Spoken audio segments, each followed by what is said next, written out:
చేస్తూ మళ్ళీ ఆహారం వెతకడం మొదలుపెట్టింది. ఈ కథలో నీతేమిటంటే దురాశ దుఃఖానికి చేటు. పొగరుబోతు జింక నీతి కథ. ఒకానొకప్పుడు అడవిలో జింక ఒకటి ఉండేది. అది చాలా పొగరగలది. ఒకరోజు అది అడవిలో సంచరిస్తూ దాహం తీర్చుకోవడానికి నది దగ్గరికి వెళ్ళింది.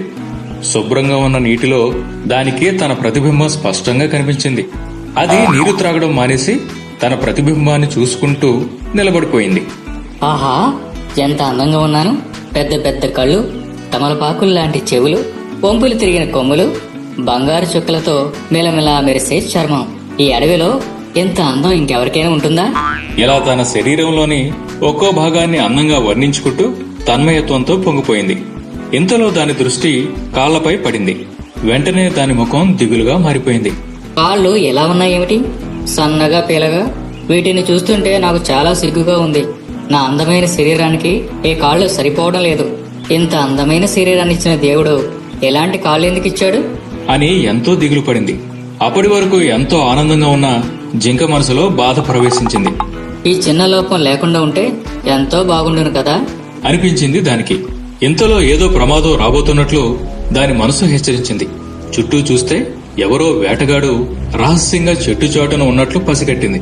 అక్కడి నుండి ఒక్కసారిగా పరుగు తీసింది. వేటగాడు కూడా జింకను వెంబడించాడు. తన బలమైన కాళ్లతో చెంగు చెంగున అంగలు వేస్తూ వేగంగా పరిగెత్తింది జింక.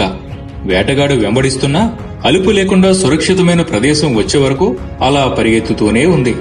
చివరికి ప్రమాదం నుండి తప్పించుకున్న జింక పరుగు ఆపేసి ఒక చెట్టు కింద నిలబడి అమ్మయ్యా, ఎంత గండం గడిచింది అనుకుంది. ఆ గండం తప్పించిన తన కాళ్ల వైపు చూసుకుంది. అంతకు ముందు ఎంతో అందవికారంగా కనిపించిన తన కాళ్లు ఇప్పుడు ఎంతో అందంగా కనిపించాయి. దేవుడు తనకు అలాంటి కాళ్లు ఎందుకిచ్చాడో అనుభవపూర్వకంగా తెలిసి రావడంతో దేవునికి కృతజ్ఞతలు తెలుపుకుంది. ఆనాటి నుండి పొగరుని విడి అందరితో కలిసిమెలిసి ఉండేది ఆ జింక. మేక ఎవరిది? ఒకానొకసారి ఓ రైతు తన మేక పిల్లను చంకలో పెట్టుకుని అడవి దాటుతూ ఉంటాడు. అలా కొంత దూరం నడవగానే అతనికి ఓ బాటసారి తోడవుతాడు. ఆ మేక పిల్లను చూడగానే అతడు చాలా ముచ్చట పడతాడు. మేకపిల్ల చాలా ముద్దుగా ఉంది. ఎంతసేపటి నుంచి దాని బరువుని మోస్తున్నారో. ఇలా ఇవ్వండి, కొంత దూరం నేను మోస్తాను అని తీసుకుని దాన్ని భుజాలపై వేసుకుంటాడు. అలా ఇద్దరూ కబుర్లు చెప్పుకుంటూ అడవిలో ప్రయాణం చేస్తారు. కొంత దూరం ప్రయాణించిన తర్వాత దాని బరువుని మోయిస్తూ ఇప్పటికే మిమ్మల్ని చాలా శ్రమ పెట్టినట్టు ఉన్నాను. మేకనివ్వండి అన్నాడు రైతు. పర్వాలేదు, నాకేం శ్రమ అనిపించడం లేదు. మేకపిల్ల నాకు చాలా నచ్చింది. అడవి దాటగానే ఇస్తాలే. మీ మేక ఎప్పుడూ మీతోనే ఉంటుందిగా అని బాటసారి చనువుగా మాట్లాడాడు.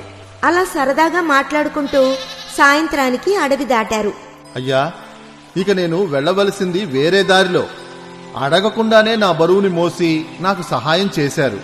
ఇక నా మేకను నాకు అప్పగిస్తే త్వరగా నా గమ్యానికి చేరుకుంటాను అన్నాడు రైతు. అంతలోనే ఆ బాటసారి ఆ మేక తనదని, తిరిగి ఇచ్చేది లేదని వాదిస్తాడు. అతని చర్యకి విస్తుపోవడం రైతు వంతైంది. ఇద్దరి మధ్య కొంతసేపు వాగ్వాదం చోటు చేసుకుంది. ఒకరేమో తనదంటూ దీనంగా అభ్యర్థిస్తున్న రైతు, మరొకరు మేకను తన భుజాలపైనే ఉంచుకుని తనదే ఆ మేకపిల్ల అంటున్న బాటసారి. చుట్టూ జనం చేరుతారు. రైతు, బాటసారి మాత్రం మేక తనదంటే తనదంటూ పోట్లాడుకుంటుంటారు. చూసేవాళ్లకు కూడా నిజంగా ఆ మేక ఎవరిదో అర్థం కాదు. మొత్తంగా ఈ గొడవ ఆ గ్రామ పెద్ద దగ్గరకు చేరింది. అయ్యా, ఈ బుజ్జి మేక నాదే. ఈ బాటసారి కేవలం అడవిలో తారసపడిన వ్యక్తి. మంచితనంతో ఇరుక్కున్నాను. నాకు న్యాయం చేయండి అని కోరాడు రైతు. లేదు లేదు, ఇది నాది. రైతు అబద్ధం చెప్తున్నాడు. నాకు అన్యాయం చెయ్యొద్దు అన్నాడు బాటసారి. ఆ మేకపిల్ల ఎవరిదో గ్రామ పెద్ద కనిపెట్టినా సాక్ష్యాలతో నిరూపించడానికి ఆ మేకపిల్లని ఇక్కడ వదిలి వెళ్లి ఈ రోజు సత్రంలో బస చేయండి. రేపు ఈ మేకకు యజమాని ఎవరో తెలిసిపోతుంది. ఆ రాత్రికి ఇద్దరూ గ్రామ సత్రంలో బస చేశారు. తెల్లవారింది. ఇద్దరూ గ్రామ పెద్ద ముందు హాజరయ్యారు. ఇద్దరిని మేకల గుంపు వద్దకు తీసుకువెళ్లి బాటసారిని నీ మేకని తీసుకో అన్నారాయన. అక్కడ అన్ని మేకల మధ్య తనదని వాదించిన మేకను గుర్తుపట్టలేక బెక్కమొహం వేశాడు బాటసారి.